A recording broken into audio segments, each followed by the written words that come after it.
네, 반갑습니다. 예, 저는 프로토텍의 노두숙 부장이라고 합니다. 예, 오늘은 제가 3D 프린터에 대한 좀 온라인 세미나를 진행하게 됐는데요. 3D 프린터 많은 분들께서 이제 경험도 해보시고, 그리고 이런저런 뭐 전시회라든지 언론을 통해서도, 그리고 주변의 간접 경험을 통해서도, 또는 직접 경험을 통해서도 많이들 이제 알고 계십니다. 그래서 그간에는 이제 비금속, 주로 플라스틱류죠, 또는 이제 액상 방식, 이런 비금속 프린터들이 이제 주변에 많이들 활용이 지금 되고 있다면, 최근 이제 몇 년 전부터는 금속 프린터에 대한 시장의 관심, 그리고 니즈가 점점 더 확대가 되고 있는 그 시점이기에, 저희가 오늘은 그 주제를 미국의 그 데스크탑 메탈이라고 하는 회사가 있습니다. 그 회사에서 금속 프린터를 지금 출시를 해서 공급을 하고 있는데, 전혀 또 금속 프린터 중에도 몇 가지 방식이 있는데 좀 독특한 방식의 금속 프린터를 제가 소개를 좀 해드리려고 합니다. 저희 프로토텍은 지금 15년째 3D 프린터하고 이제 3D 스캐너, 그리고 시제작 업무를 주로 국내에서 진행을 하고 있는 회사고요. 회사는 제가 서울 본사에 서울에 있고, 그 다음에 대구에 또 지사를 가지고 있습니다. 그래서 주 업무는 3차원 프린터하고, 그리고 3차원 스캐너, 예, 스캐너가 입력장치, 프린터가 출력장치에 해당하겠죠. 그리고 이러한 프린터를 이용한 제가 제작 서비스를 같이 진행을 또 하고 있고요. 그리고 3D 프린팅에 필요한 소프트웨어가 몇 가지가 있습니다. 그래서 프린팅을 하는데 필요한 어떤 매직스 RP라고 하는 프로그램, 그리고 요즘에는 이제 금속 3D 프린팅을 진행을 하는 데 있어서 3D 프린팅에 특화된 어떤 DFM이라고 하는 그 Design for Additive Manufacturing이라고 하는 그런 기능을 갖춘 소프트웨어를 많이 필요로 하고 있습니다. 그래서 그 ANSYS라고 유명한 그 해석 소프트웨어죠. 거기에 금속 프린터용 어떤 소프트웨어를 저희가 같이 공급을 하고 있습니다. 그래서 오늘의 주제인 데스크탑 메탈 금속 3D 프린터를 소개를 드릴 건데요. 일단 데스크탑 메탈이라는 회사는 그 미국의 그 MIT 소속의 이제 교수진하고 연구진들이 주축이 돼서 설립하는 회사가 되겠습니다. 그래서 장비가, 오늘 말씀드릴 장비는 그 스튜디오 시스템이라고 하는 좀 소형 제작할 수 있는 사이즈라고 보시면 될 것 같고요. 그리고 이제 프로덕션 시스템이라고 하는 어떤 생산 개념까지 접근하는 그런 방식의 두 가지 장비를 이 회사가 갖추고 있습니다. 그래서 여기 장비에 대해서 좀 설명을 드리고, 그리고 이 장비들을 이용해서 어떤 일들을 좀 할 수 있고, 어떻게 효율적으로 어떤 업무 효율을 높일 수 있는지, 그런 부분들에 대해서 좀 소개를 드릴까 합니다. 그래서 오늘 이제 설명을 제가 마치고 나서 마지막에 좀 질의응답 시간을 좀 가질 거니까요. 제가 마치고 나서 궁금하신 점이 있는 분들은 별도로 채팅창에다 질문을 올려주시면 제가 답변을 가능한 최대한 많은 분들께 답변을 드릴 수 있도록 하겠습니다. 데스크탑 메탈에 대해서 설명을 앞전에 뭐 잠깐 드렸습니다만은 설립한 지는 지금 이제 5년째 돼 갑니다. 그래서 미국의 그 보스턴 바로 인근의 벌링턴 시티에 지금 본사가 있고요. 이 회사는 어떻게 보면은 이제 그 펀딩을 받아서 운영이 되고, 태생은 이제 그렇게 출발했다고 보시면 될 것 같습니다. 그래서 여전히 지금 펀드들이 지금 모집이 되고 있고요. 그래서 전 세계의 이제 굴지의 기업들이 회사에 투자를 함으로써 이 회사의 이제 어떤 그 장래성, 기술력 부분에 대해서 높이 지금 평가를 받고, 실제로 지금 장비들을 지금 공급을 최근 들어서 이제 시작을 한 그런 회사가 되겠습니다. 그래서 주로 이제 뭐 구글이라든지 뭐 BMW, 자동차 쪽에 BMW, 그리고 제너럴 일렉트릭, 뭐 포드사, 이런 굴지의 기업들이 다 펀딩을 지금 계속 지속을 하고 있고요. 그리고 말씀드렸던 것처럼 MIT의 이제 뭐 교수진들, 이제 금속공학자들이죠. 주로 금속공학 전공의 이제 교수진하고 연구진들이 주축이 돼서 이 기존의 MIM이라고 하는 메탈 인젝션 몰딩, 즉 금속 사출 성형이죠. 저희가 사출 성형 하면은 이제 플라스틱 사출이 아무래도 가장 일반적인데, 그걸 이제 PIM이라고 많이들 얘기하고요. 그래서, 금속 분말을 이용한 사출은 이제 MIM이라고 얘기를 합니다. 그래서 현재 생산 공법 중에도 MIM을 이용한 많은 파트들을 생산을 하고 있는 그런 공법 중에 하나인데요. 이런 공법을 이제 프린터로 접목을 시켰다고 보시면 될 것 같습니다. 그래서 금속을 3D 프린팅을 하는데 이 MIM 방식을 채택을 했다라고 이해를 하시면 될 것 같고요. 뒤편에 또 보충 설명을 드리겠습니다. 그래서 저희가 장비 맨 앞에 소개를 드렸던 것처럼 이 데스크탑 메탈이 가지고 있는 장비는 이제 크게 두 가지입니다. 크게 두 가지고요.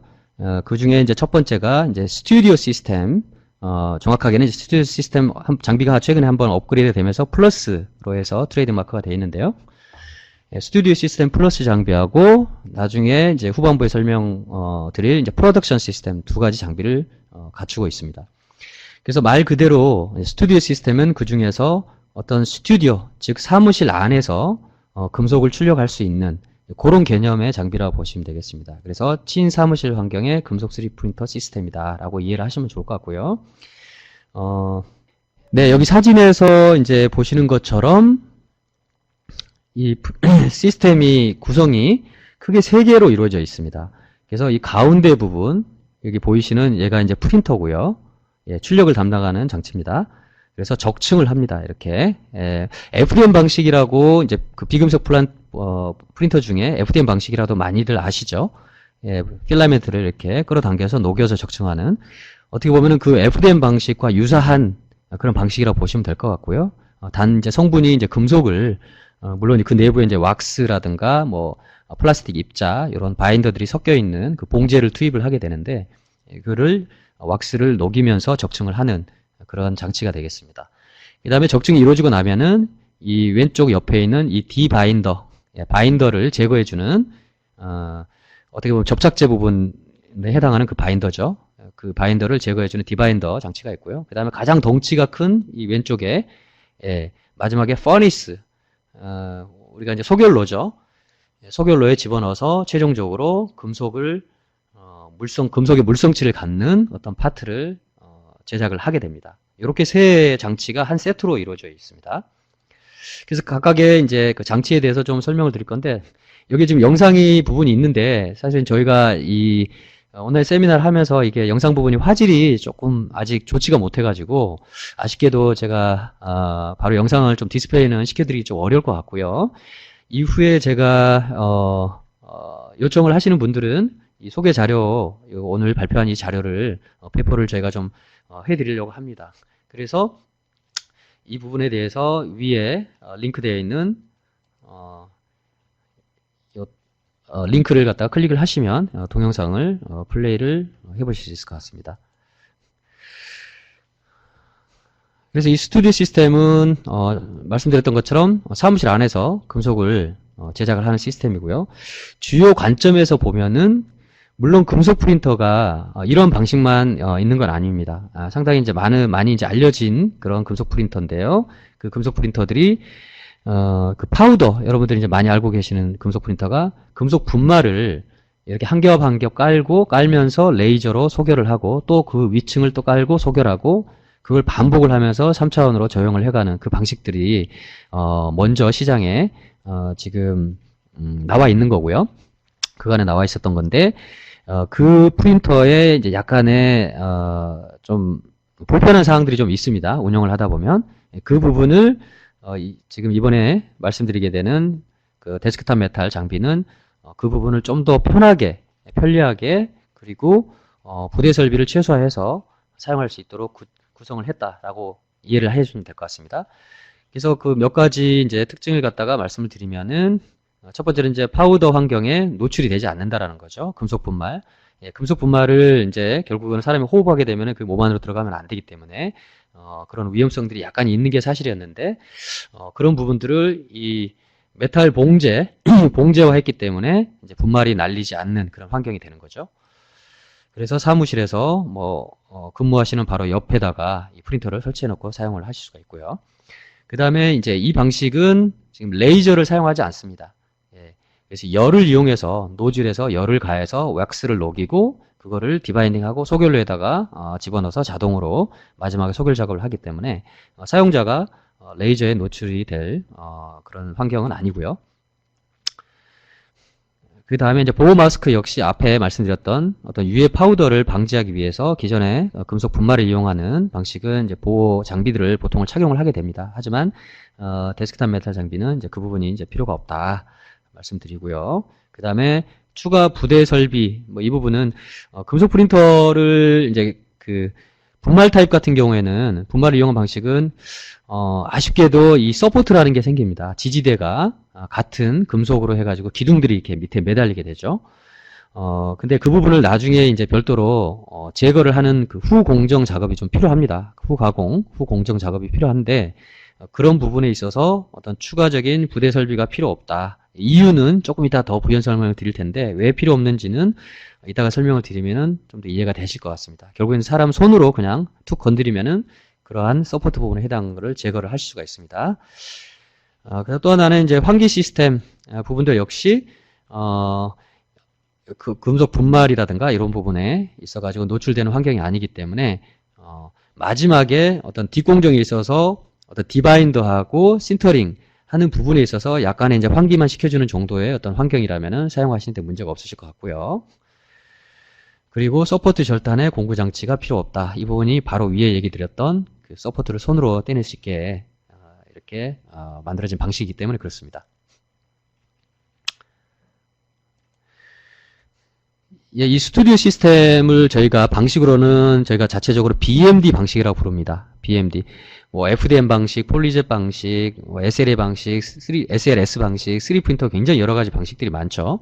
많은데 그 금속 프린터 중에서도 지금 기존에는 PBF라고 하는 그 방식들이 대다수 이루고 있는데 저희는 이제 BMD라는 방식으로 지금 명칭을 달았고요.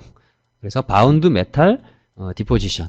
예, 이 바운드가 이제 한마디로 그 바인더 접착제들을 이용해서 금속 분말을 봉제 형태로 이제 만들어 놓은 그런 방식이기 때문에 바운드 메탈 디포지션이라고 명칭을 달게 되었습니다.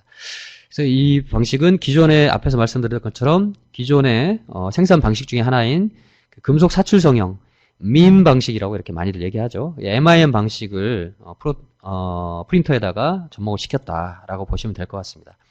그래서 주로 이러한 그 MIM 공법은 기존의 생산 방식 중에 어떤 데 많이 쓰이냐면은 소형 사이즈 있죠. 소형 사이즈 그런 복잡한 형상을 가진 이런 부품들을 생산을 하는데 많이 사용이 되어 왔습니다. 예를 들면은 예전에 그 휴대폰 안에 지금은 스마트폰이라서 접이식 이런 부분이 많이 없어졌지만 옛날에 그 폴더 스마트폰, 폴더폰 있죠. 예, 접었다 폈다 하는 그 폴더폰 내부에 들어가면은 그 로터리 힌지라고 그래서 걔를 이제 회전축을 이루는 그 부품이 있습니다. 그래서 그런 부분들이 이제 금속으로 제작이 되는데 그런 부분들을 깎아서 또는 뭐 주조를 통해 가지고 또는 프레스를 해가지고 생산하기보다는 금속 사출 성형 공법을 이용해서 생산을 많이 했던 그런 부품 중에 하나입니다.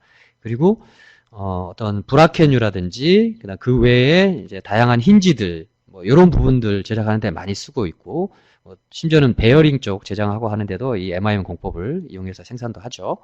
예, 그러한 공법을 이제 채택했다고 보시면 될 것 같고요. 그래서 기존에 이제 MIM 공법의 워크플로우가 이제 아래 설명드린 것 같은 이런 내용입니다. 기존의 MIM 공법은 이제 메탈 파우더하고 그다음에 플라스틱 이제 분말들 그리고 왁스 이런 그 바인더를 이용을 해서 섞습니다. 이렇게 섞어가지고 메탈 파우더하고 바인더를 섞어서 원료를 갖다가 준비를 하고 그 다음에 제품의 형상을 떠내기 위한 우리 사출도 마찬가지로 금형을 파잖아요. 역시 이 MIM도 몰드가 필요하게 됩니다. 제품의 형상에 반대 모양의 몰드가 필요한데 그 몰드를 제작을 해야 돼요. 제작을 해서 압을 가해서 재료를 투입을 해서 성형을 하게 되는데 그 몰드를 제작하고 하는데 굉장히 이제 많은 비용과 시간이 아무래도 필요하게 됩니다. 이제 그런 부분들을 이 3D 프린터를 이용해서 물론 대량 양산을 하기 위해서는 결과적으로는 이 몰드를 파사 작업을 하게 되죠. 하지만은 어떤 기능성 설계 단계에서 금속 파트를 제작해야 되고 하는 경우 아직 디자인이 확정되지 않았기 때문에 계속 중간에 또 수정하고 하는 과정들을 되풀이하게 될 텐데, 그 과정에서 몰드를 또 수정하고 또 재제작하거나 하게 되면은 그만큼 비용과 개발 기간이 이제 길어지게 되는 거죠. 그런 부분들을 검증하는 차원에서 이 3D 프린터, 금속 3D 프린터를 이용을 하게 된다. 그래서 저희 스튜디오 시스템은 이제 요 단계에 프린터로 대체하는 그런 효과를 갖는다라고 보시면 될 것 같습니다.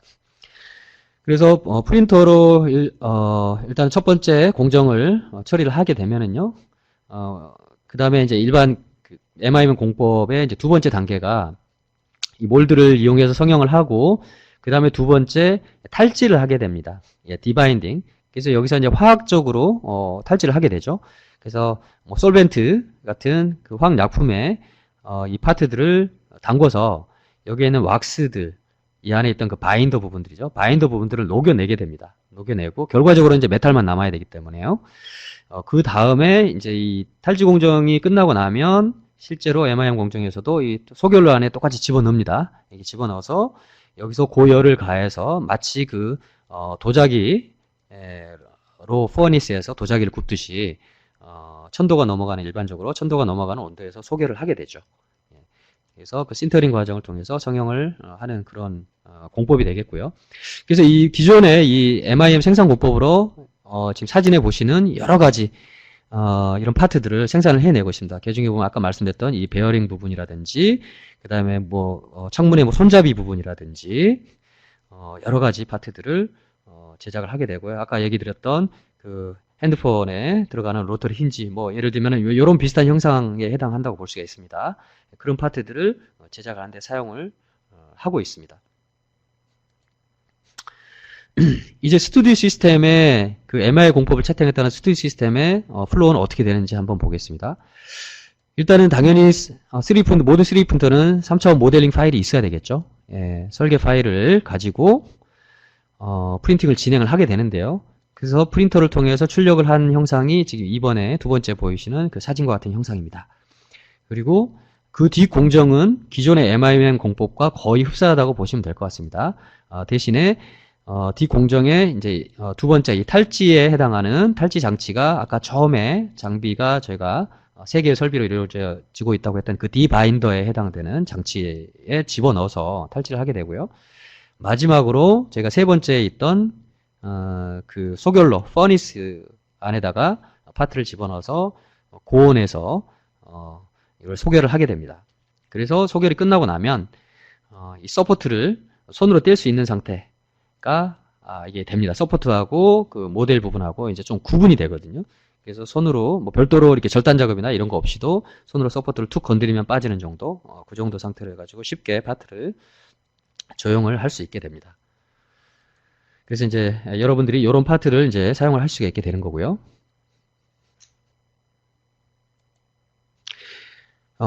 그 중에서 이제 첫 번째 프린터에 대해서 좀 더 깊이 한번 설명을 좀 드리도록 하겠습니다. 자, 프린터는 사진상에 이렇게 FDM 비슷한 방식을 채택을 하고 있고요. 그래서 방식은 BMD 방식. 그래서 FDM과 비슷한 형태다. 그래서 서포트는 손으로 제거를 하게 되고, 헤드가 두 개를 사용을 합니다. 그래서 이쪽에 헤드가 하나 있고 이쪽에 헤드가 하나 있습니다. 그래서 첫 번째 헤드는 금속 봉제를 이 위에서 투입을 해서 금속 봉제를 이 헤드를 통해서 압출을 하게 되고요. 두 번째 헤드는 세라믹 소재를 역시 여기 안에 이따가 뚜껑을 연 형상을 제가 보여드릴 건데, 그 카트리지에서 봉제를 꺼내서 이 헤드를 통해서 이 세라믹을 압출을 하게 됩니다. 그리고 이 프린터에서 입력 받을 수 있는 포맷은 보통 뭐 STL 파일 많이 FDM 프린터에는 많이 쓰죠. 하지만은 최근 들어서 뭐 일반 프린터들도 그 확장 파일들, 일반 네이티브 뭐 카티아라든가 솔리드웍스라든가 그 다음에 UG라든가 이런 프로그램들로 3차원 설계한 그 네이티브 파일들을 그대로 불러와서 하는 경우들도 많은데, 이 프린터 역시 거의 모든 종류의 3차원 파일들, STL, IGS, 스텝 파일 포함해서요, 다 그대로 불러 들여와서 작업을 할 수가 있습니다. 그래서 빌드 사이즈는 요 내부의 요 공간인데요. 요 공간이 지금 대략 뭐 290mm, 190mm, 뭐 200mm 이 정도 가까이 됩니다. 그 정도 볼륨 안에 파트들을 한 번에 출력할 수 있는 여러 개 파트들을 동시에 끌어와서 출력할 수가 있죠. 적중 두께는 크게 두 가지 부류로 나눕니다. 그래서 일반 스탠다드 노즐이 있고요. 그 다음에 파인 노즐이 있습니다. 굉장히 고정밀 노즐이 있고요. 일반 스탠다드 노즐 같은 경우에는 적중 두께를 0.1mm에서 0.22mm, 그래서 미크론으로 얘기하면 100에서 220 미크론 정도로 사이에 조절을 할 수가 있고요. 그 다음에 하이 레졸루션 노즐이 또 교체를 하게 되면은 좀 더 얇게 적층을 할 수가 있습니다. 그래서 표면을 좀 더 매끄럽게 적층 흔적을 잘 눈에 띄지 않게 제작을 할 수가 있습니다. 그래서 적층 두께는 100분의 5mm, 즉 50미크론까지 적층을 할 수가 있게 됩니다.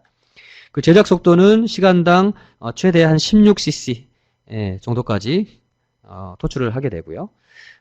FDM 프린터보다는 비슷하거나 약간 좀 느린 산업용 프린터 기준입니다. 제가 얘기 드리는 거는 일반 뭐 교육용 프린터는 속도가 또 많이 느리잖아요. FDM 프린터 100만원짜리, 200만원짜리 이런 프린터들은 그거보다는 속도가 비슷하거나 좀 더 빠르다고 보시면 될 것 같고요.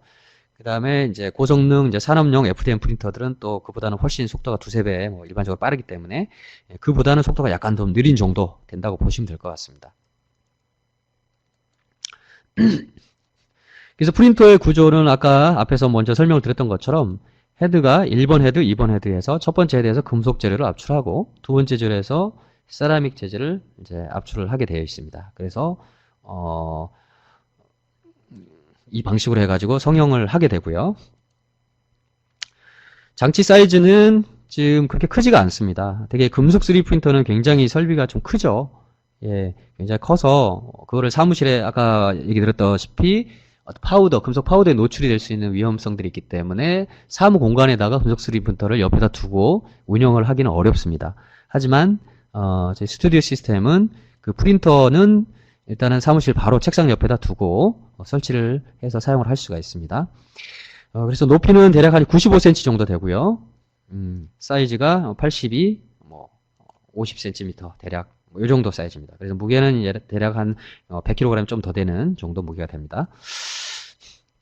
그래서 위에 뚜껑을 열어보면 재료가 이렇게 투입이 됩니다. 이 카트리지인데요. 이쪽이 모델입니다. 이쪽이 모델 한 통 또는 두 통까지 맥시멈 꼽아서 재료가 충분히 공급이 되게끔 해서 두 통까지 해서 사용을 할 수가 있고요. 그 옆에 이렇게 조그맣게 사진상에 약간 좀 이게 가려져가 잘 안 보이는데 이쪽 옆에 지금 여기 한 통, 두 통 해서 세라믹 봉제가 담긴 카트리지가 있습니다. 이렇게 해서 모델 재료하고 세라믹 재료, 그러니까 모델 재료라고 부르기보다는 저희는 이제 금속 미디어, 금속 봉제, 그 다음에 세라믹 봉제 이렇게 부르면 될 것 같습니다. 그래서 그 카트리지 내부를 열어보면 이렇게 봉제가 담겨 있습니다. 그래서 이 봉제 하나당 규격은 지름이 6mm 정도, 그리고 이제 길이는 약 15cm, 150mm 정도 되는 볼펜 사이즈보다 조금 뭐 작은 정도, 그 정도 사이즈라고 보시면 될 것 같습니다. 그래서 그 봉제가 이 카트리지 안에 금속 봉제는 200개가 담겨 있고요. 아까 세라믹 인터페이스 담긴 카트리지에는 18개씩 담겨가 있습니다. 그래서 지금 이 카트리지 같은 경우에는 여기에 지금 마킹이 되어 있죠. 316L, 스테인레스 스틸 316L, 우리가 서스 316이라고 얘기하죠. 스테인레스 스틸 봉제가 담겨진 카트리지가 되겠습니다. 여기 역시 이제 동영상 부분인데요. 이제 플레이가 좀 되지 않는 관계로 나중에 이 링크를 좀 참고를 해주시면 될 것 같고요. 이 영상은 이제 어떤 부분을 설명드리려고 했던 거냐면은 우리가 그린 파트라고 얘기를 하고 그린 파트, 브라운 파트, 그 다음에 이제 마지막에 최종 이제 파트가 되는데요. 금속 파트가 되는데 그린 파트라고 하는 게 이제 프린터에서 막 첫 번째 단계를 마친 출력만 된 그 상태를 저희가 그린 파트라고 부르고 있습니다.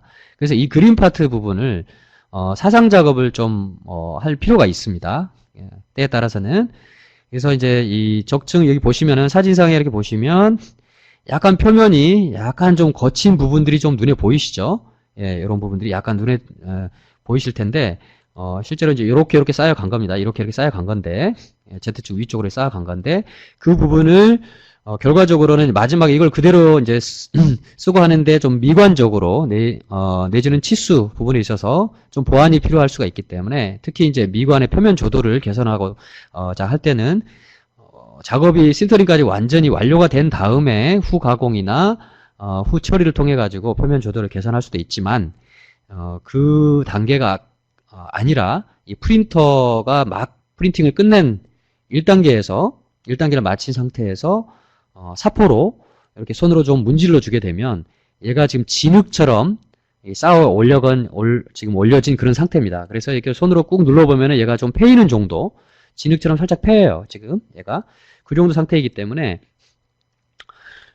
이 표면을 갖다가 그 사포로 좀 문질러 주게 되면 이 조도가 좀 개선이 되는 그런 면이 있습니다. 그래서 그 부분을 설명하는 동영상이 지금 삽입이 되어 있던 거고요.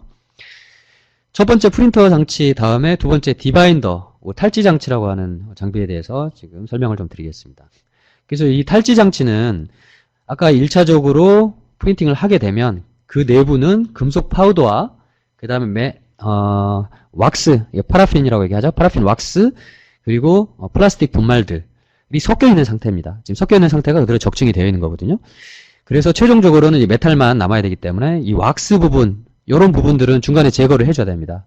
그 제거를 하는데 이 디바인더 안에 그 솔벤트 같은 어떤 그런 약품을 액을 집어넣어 놓고 채워놓고 요 내부에 파트들을 넣고 뚜껑을 딱 밀폐를 하게 되죠. 그래서 이 오링이 딱 밀착이 되어 있어서 그 외부로 노출하지 않게끔 이렇게 장치가 되어 있고요. 그래서 그 내부에서 몇 시간 물론 이제 파티의 크기에 따라서 시간이 좀 더 걸리기도 하고 좀 덜 걸리기도 하고 그렇습니다. 그래서 보통은 이런 작업들은 모아서 한꺼번에 이렇게 이 디바인더 안에다 집어넣는 게 이제 일반적입니다. 그렇게 해서 탱크 안에다 집어넣고 자동으로 얘가 작업을 하게 되죠. 그래서 디바인딩 작업이 이루어지고요. 그 다음에 이제 마지막 장치인 이 퍼니스, 소결 장치를 통해서 최종적으로는 어떤 금속의 물성질을 갖게 되는, 성질을 갖게 되는 파트를 완성을 하게 됩니다.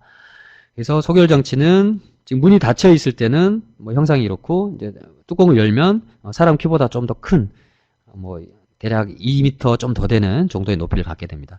그래서 이 내부에서 최고 1400도까지 왜냐면 금속을 어떤 소결점까지 각 금속마다 소결 온도가 이제 뭐 제각각이 있겠지만 금속을 소결을 하는 데 있어서 일반적인 뭐 철이라든가 그 다음에 스테인리스 스틸이라든가 그 다음에 이제 타이타늄이라든가 뭐 요런 금속들이 대개는 소결 온도가 1400도 뭐 이하 정도에서 소결이 다 이루어집니다. 그래서 최대 1400도까지 올릴 수 있게끔 소결로가 구성이 되어 있습니다.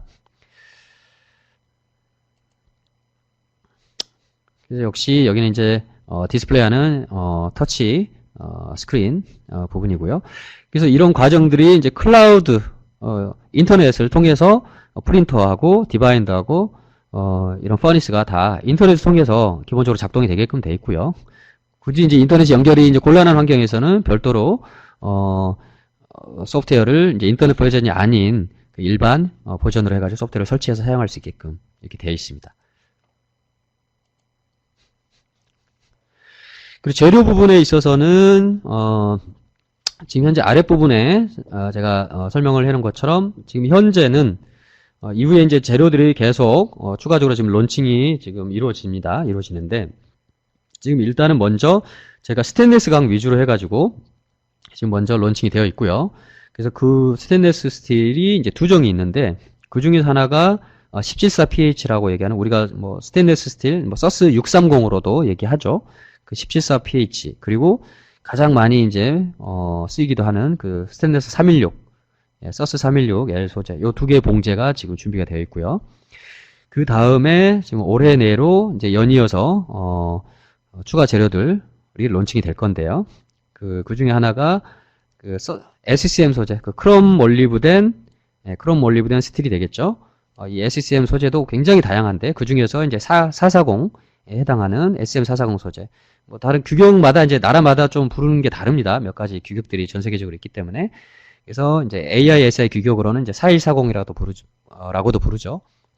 그 소재가 또 출시가 될 거고요. 그 다음에 이제 니켈 합금광에 해당하는 이 인코넬, 굉장히 고온, 그 내열성 소재죠. 인코넬 625 소재를 론칭을 할 거고요. 그 다음 우리가 공구광이라고 많이 얘기하는 그 H13 공구광, 그리고 구리 합금, 여기 그 외에 이제 뭐 한 30여 종 정도 추가로 더 재료를 지금 개발하고 있는 상황에 있습니다. 서포트 제거 부분에 있어서 이제 한번 설명을 드릴게요. 손으로 뭐 이렇게 뗀다고 그랬는데 금속인데 어떻게 손으로 뗄지라고 하는 부분이 좀 있을 텐데 좀 간단히 설명을 드리겠습니다.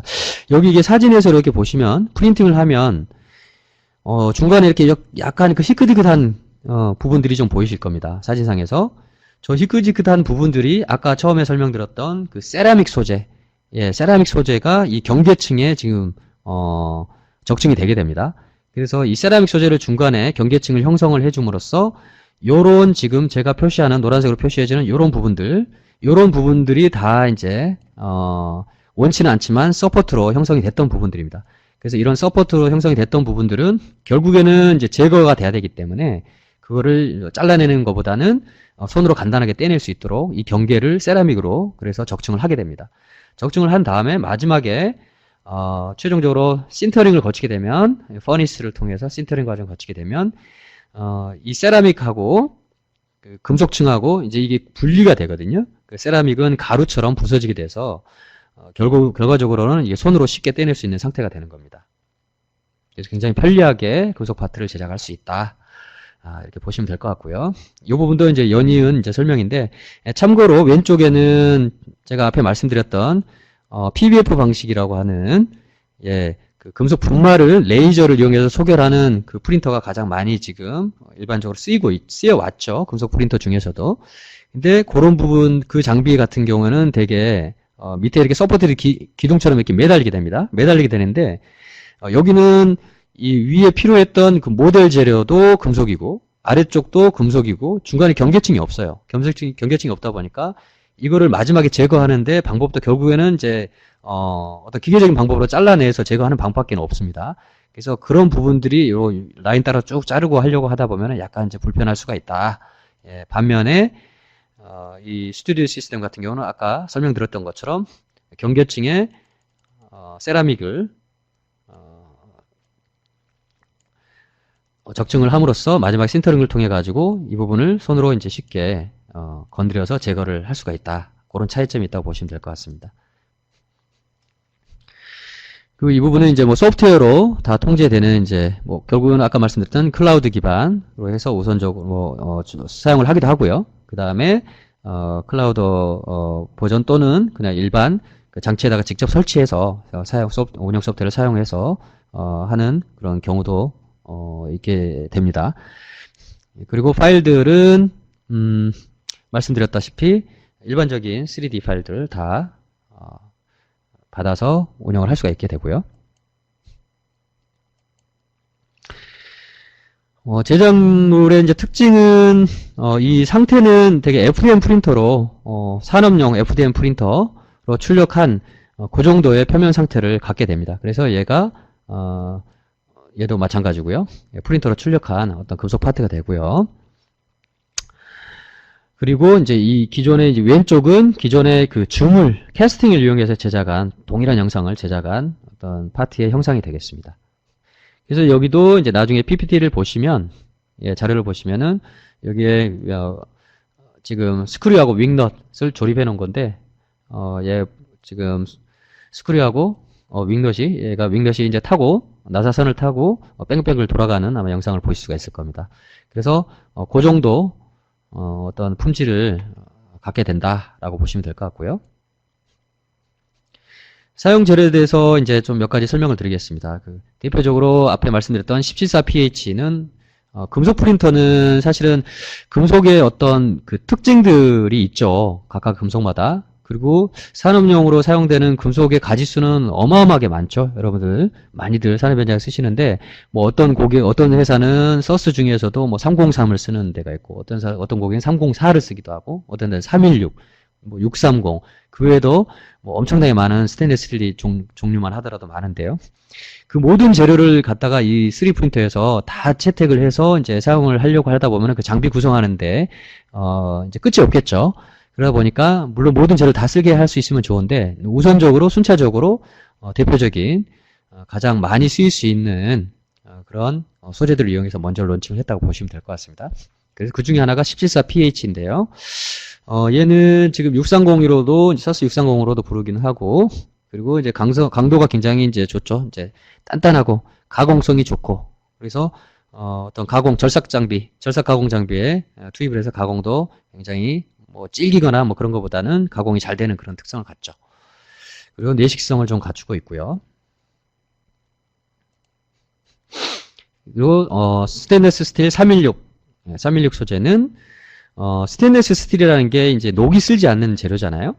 녹이 슬지 않는 어떤 스틸 소재인데, 엄밀하게 얘기하면은 가장 내식성이 뛰어난 그 소재가 바로, 서스 316L이라고 보시면 될 것 같습니다. 그래서, 여기는 이제 아까 1714PH하고는 약간 다른 성질을 보이죠? 그래서 좀 약간 좀 질기다. 1714에 비하면 그런 특성을 갖는다고 보시면 될 것 같고요. 대신에, 얘는 이제 내식성이 가장 이제 우수한 소재 중에 하나입니다. 그래서 실제로 어떤 소금물에 뭔가를 이제 금속을 담그게 되면은 굉장히 부식이 일반 환경보다는 빨리 부식이 되잖아요, 금속들이. 근데 서스 316하고 1714pH를 똑같이 염수에 소금물에 담그게 되면 서스 316은 굉장히 내식성이 가장 뛰어나고요. 그래서 주로 이제 너무 이렇게 염수에 노출이 되는 해양 분야의 기계 부품류를 제작을 한다든가, 그 다음에 또는 화학약품에도 반응을 금속이 하게 되기 때문에 그런 부분에 어떤 저항성을 갖게 되는 내화학성, 그런 성질이 요구되는 파트들을, 기계 부품들을 제작할 때는 이 서스 316 소재로 많이 제작을 하죠. 그런 특징을 갖게 되고요. 그래서 해양 분야에 예를 들면은 뭐 지금 오른쪽에 사진에 지금 이 파트 실제로 저희 장비로 제작을 한 파트의 사진인데요. 여기는 이제 스테인리스 316L로 제작을 했고, 이 부품은 이제 해양 유조선에 들어가는 이제 연소 노즐 파트에 해당합니다. 그래서 여기 보시면은 이게 좀 홀들이 보이시죠? 이 홀들 내부에 지금 채널이 뚫려 있어요. 그래서 이쪽으로 지금 이제 노즐 역할을 하게 되는 거죠. 그래서 3D 프린터는 어떤 내부 구조까지도 원하는 디자인대로 설계를 하면 얘가 절삭 가공하고는 좀 다른 개념으로 얼마든지 구현을 할 수가 있습니다. 그래서 이런 특징을 이용해서 이런 독특한 디자인, 가장 효율적인 연소 효율이 가장 높은 형태의 노즐을 디자인을 해서 장비로 지금 제작한 그런 케이스가 되겠습니다.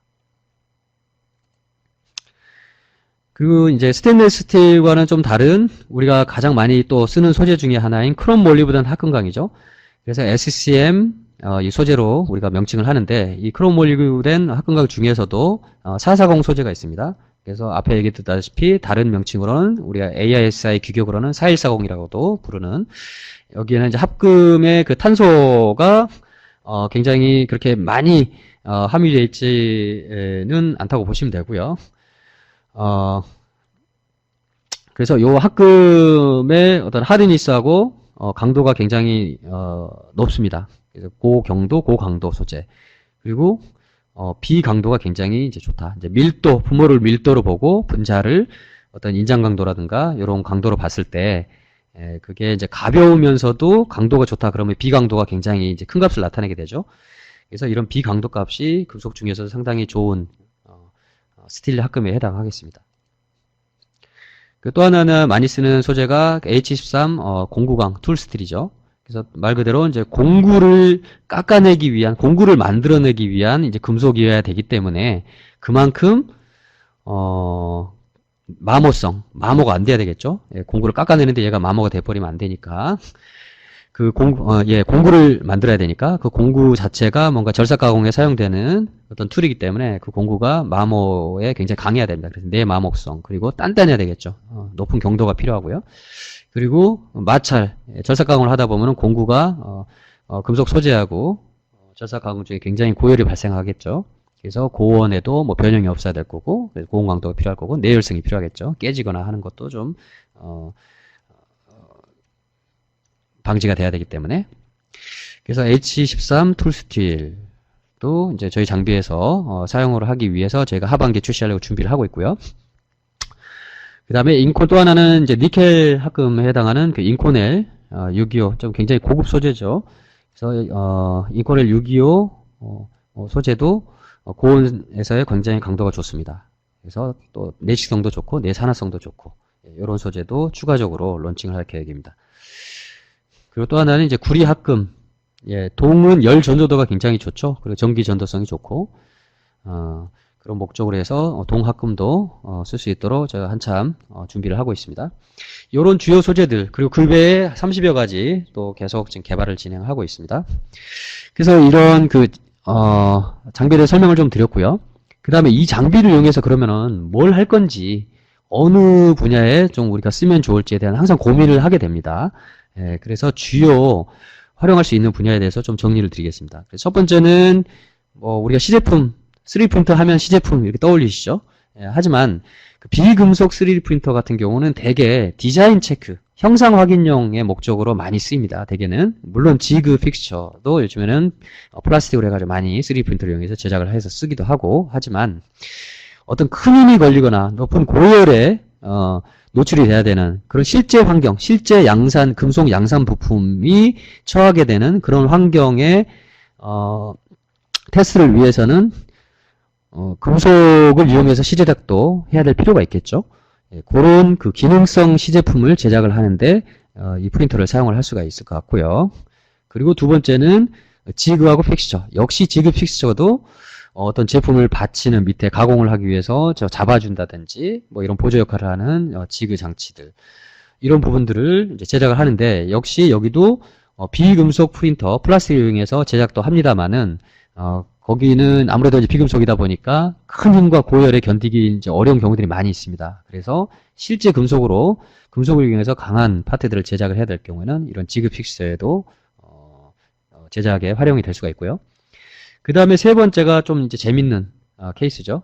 이게 이제 소형 금형입니다. 굉장히 금형 쪽에 관심을 갖는 분들은 굉장히 많죠. 많은데 물론 이 장비가 스튜디오 시스템이 제작 볼륨이 그렇게까지 엄청나게 큰 금형까지 만들어내기는 어렵습니다. 어려운데 일부 소형 금형 코어를 제작하는데 실제로 이용한 그 회사의 사례들도 있고 합니다.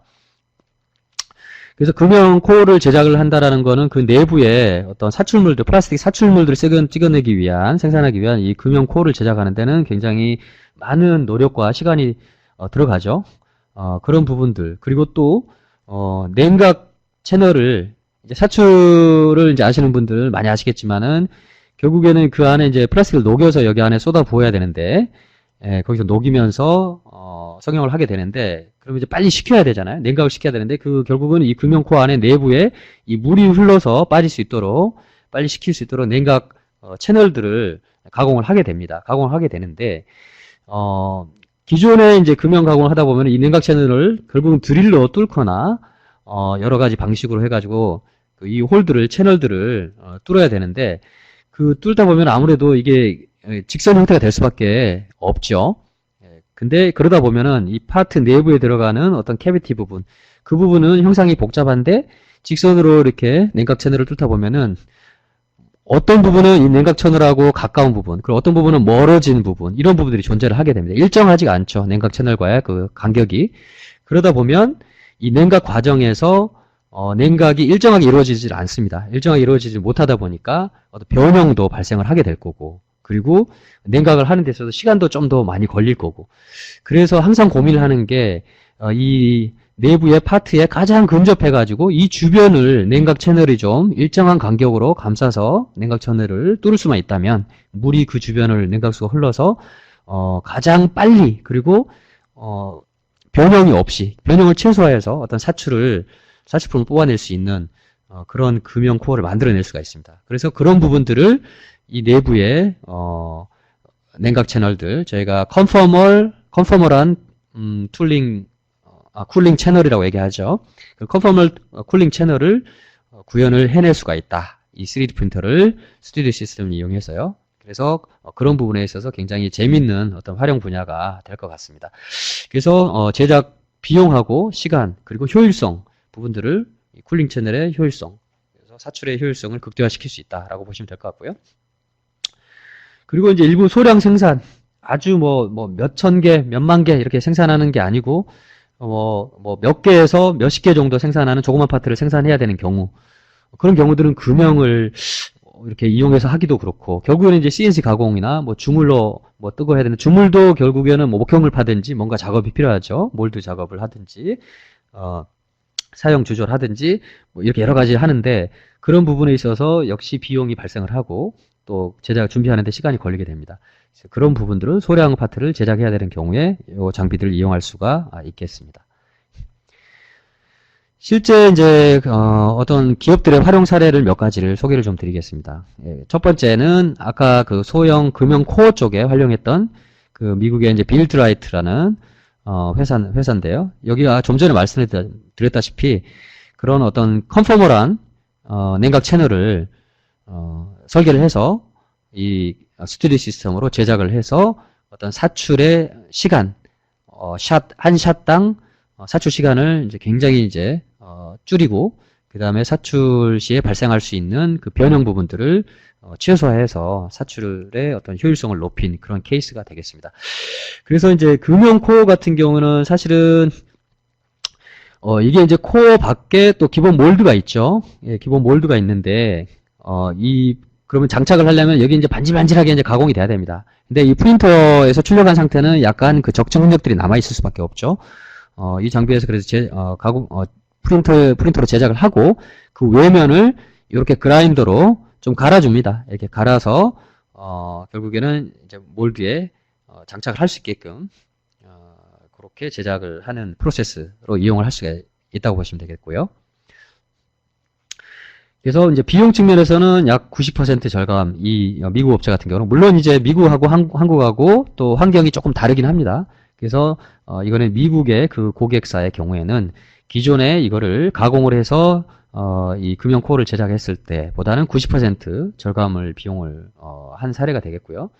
그리고 시간은 이제 약 30% 절감을 했고, 그리고 중량 부분 내부에 최대한 컨포멀 툴링 채널을 갖다가 이렇게 원하는 대로 설계를 하고, 그 다음에 이 디자인 자체도 꼭 필요한 부분이 아니면은 살 빼기 작업을 한다든지 뭐 이렇게 해가지고 최소화해서 중량을 41%를 줄여서 제작한 사례가 되겠습니다. 두 번째 사례는 루메니엄이라는 회사인데, 여기는 이제 내연기관, 내연기관에 이제 개발하고 생산을 하는 그런 회사입니다. 생산하는 회사인데, 요런 그 내연기관에 필요한 어떤 부품들을 제작을 해서 역시 엔진 성능을 이제 향상시킬 수 있도록 내부에 이 채널들이 좀 뚫려 있습니다. 이렇게 냉각 채널들이 좀 뚫려 있는데, 이런 형상들을 구현을 해서 실제 어떤 부품의 효율성을 극대화한 그런 사례가 되겠습니다.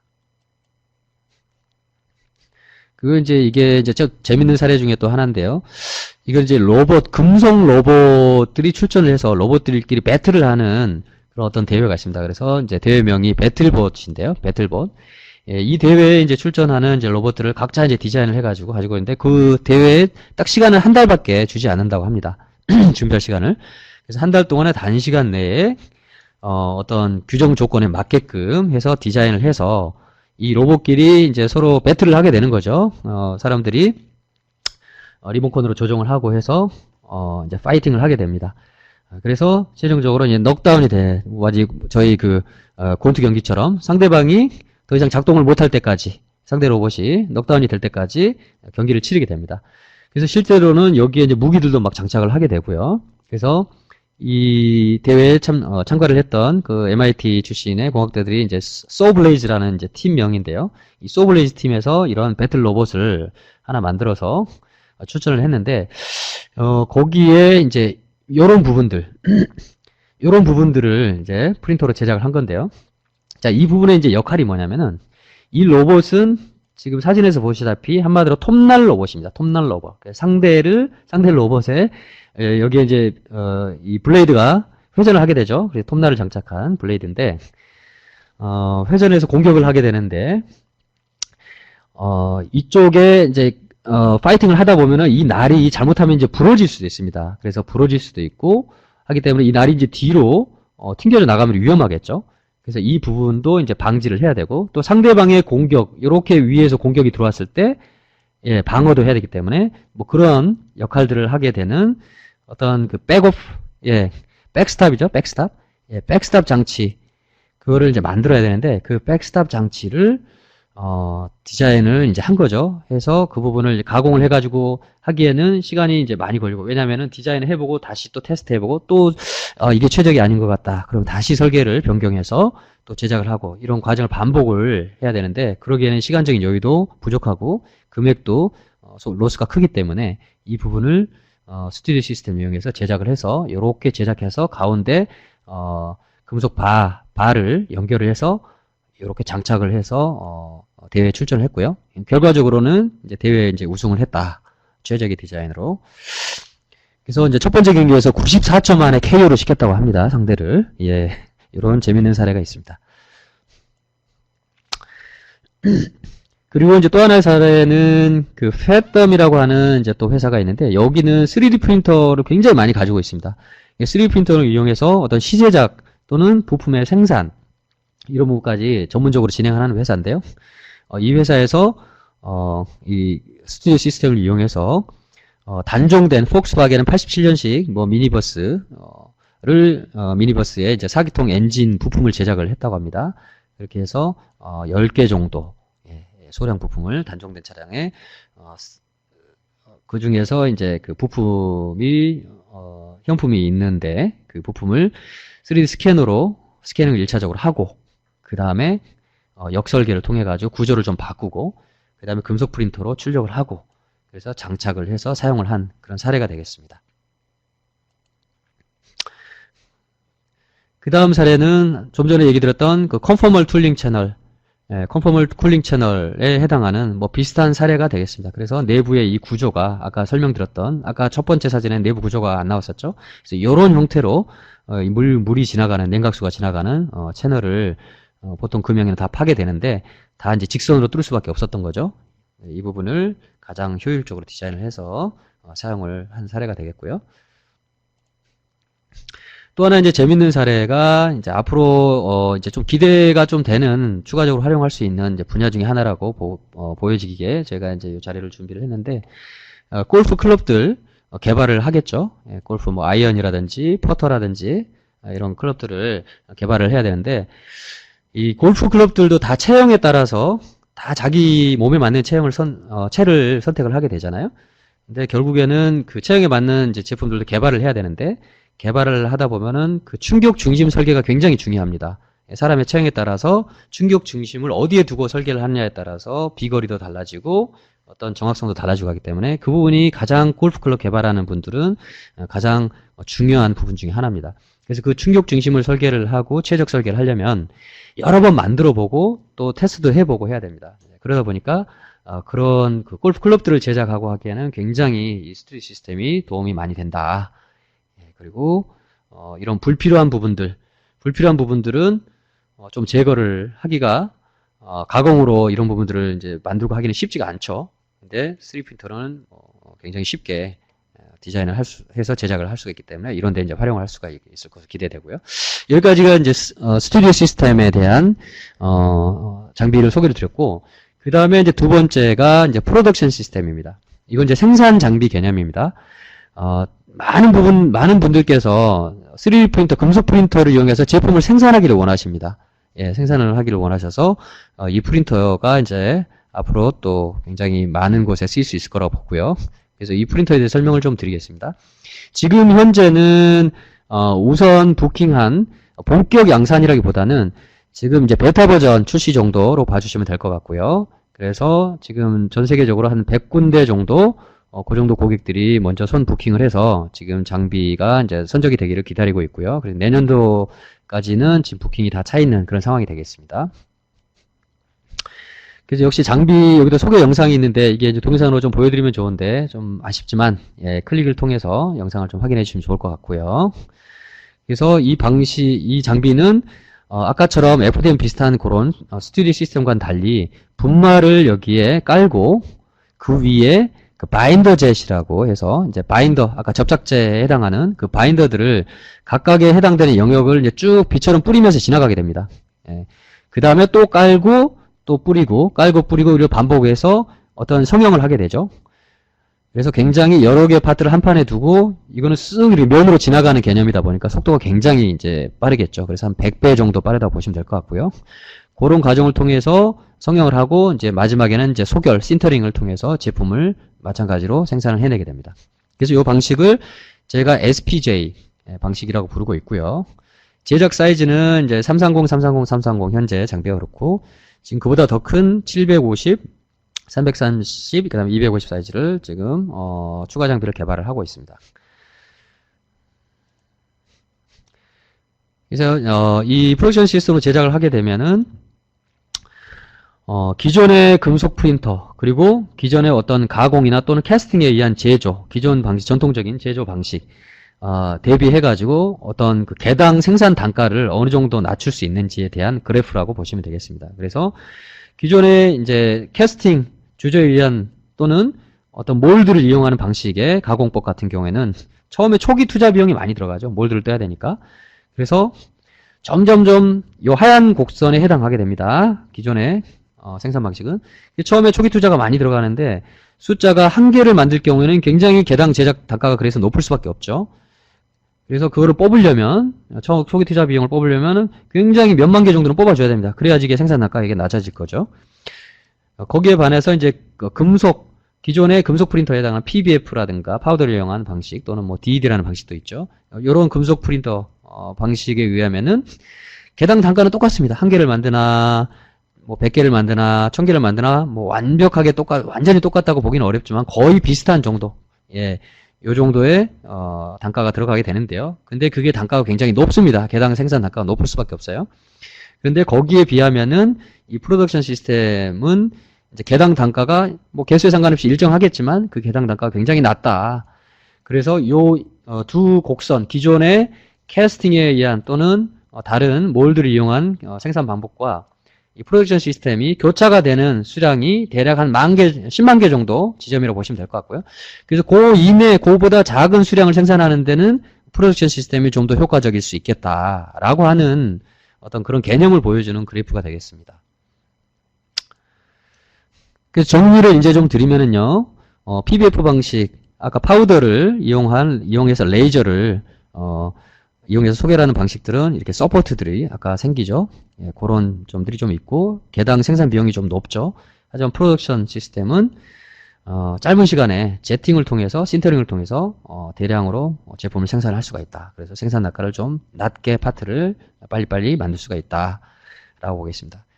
자, 앞에 여태까지 이제 설명드렸던 걸 좀 정리해 드리겠습니다. 장비가 제가 두 가지 설명드렸고요. 스튜디오 시스템과 프로덕션 시스템 설명을 드렸습니다.